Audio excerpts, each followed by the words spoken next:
சாய் சரண், நாங்கம்மா. இன்னைக்கு homework video போட்டுடலாமா? போட்டுடலாம்மா. 2 நாளாக போடலையே. ஆமாம்மா, 2 நாளாக டைம் இல்லை. ஹோம்ஒர்க் சரிக்கே டைம் சரியாக போச்சு, அதனால தான் போடல. சரி, இன்னைக்கு ஃப்ரைடேவா? ஆமாம். இன்னைக்கு ஹோம்ஒர்க் என்னென்னு பார்த்துடலாமா? பார்த்துடலாம். ஹோம்ஒர்க்லாம் கம்ப்ளீட் பண்ணியாச்சா? பண்ணியாச்சு. சரி, ஃபஸ்ட்டு தமிழ். இந்த தமிழ் பண்ணிட்டேன்.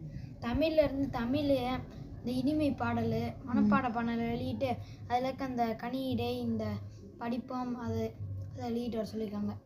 சரி, நெக்ஸ்ட்டு இங்கிலீஷில் ஸ்போக்கன் இங்கிலீஷ் கொடுத்துருக்காங்கம்மா. What is your name, what is your father's name, இந்த மாதிரி தான்மா. சரி, ஓகே. அடுத்து மேக்ஸா? ஆமாம், அபாக்கஸ் இல்லை, இன்னைக்கு அபாக்கஸ் கொடுத்துருக்காங்க. பேஜ் கம்ப்ளீட் பண்ணியாச்சா? கம்ப்ளீட் பண்ணியாச்சு.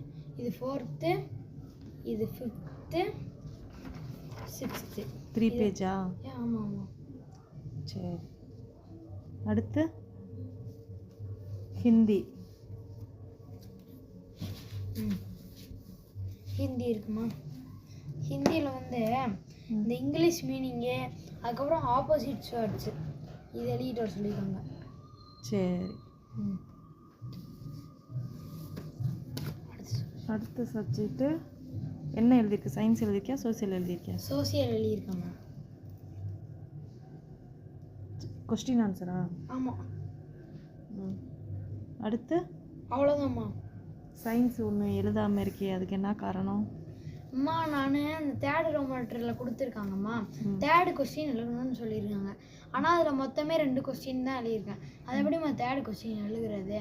அதுதான் நாளைக்கு மேம்கிட்ட போய் கேட்கலான்னு இருக்கேன். சரி, ஒருவேளை தேர்டு கொஸ்டின் நீ கிளாஸ் ஒர்க்கில் எழுதலையோ என்னமோ? அது என்னன்னு தெரிலம்மா, நாளைக்கு போய் பார்க்கணும். என்னன்னு போய் பார்க்கணும். அப்போனா சாய் சரண், நாங்கம்மா ஒரு ஹோம்ஒர்க் கம்ப்ளீட் பண்ணலையே சயின்ஸ், எதுக்காக? அது ஏன்னாம்மா, தேர்ட் ரோமேட்டரில் தேர்டு கொஸ்டின் எழுதிட்டு வர சொல்லியிருக்காங்க. அதில் பார்த்தா நான் மொத்தமே 2 கொஸ்டின் தான் எழுதியிருக்கேன். ஆனால் அதில் தேர்டு கொஸ்டின் இல்லையே, அதுதான் நாளைக்கு போய் மேம்கிட்ட கேட்கலான்னு இருக்கேம்மா. சரி, ஓகே.